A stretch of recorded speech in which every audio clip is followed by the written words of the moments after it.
jou daaglikse CLF inspirasie, die nuwe hemel en die nuwe aarde. Toe het ek 'n harde stem van die troon af hoor sê, kyk, die woonplek van God is nou by die mense. Hy sal by hulle bly, hulle sal sy volke wees, en God self sal by hulle wees as hulle God. Hy sal al die trane van hulle oë afdroog.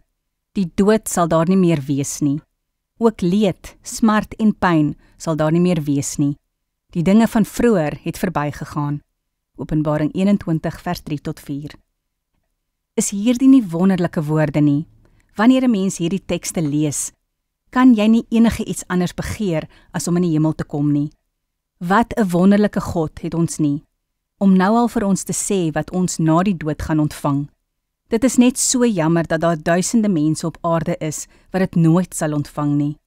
Ons wat vir Jesus as ons verlosser aangeneem het, moet elke dag bid dat die Heilige Gees mense se harte sal verander, om ook eendag in die hemel te kan kom. Lees gerus die hele hoofstuk 21 van Openbaring, en jy sal sien hoe wonderlik die hemel is. Kom ons bid saam. Here, ek kan nie vir U genoeg dankie sê dat U liefde ook vir my in die hemel sal bring nie. Amen.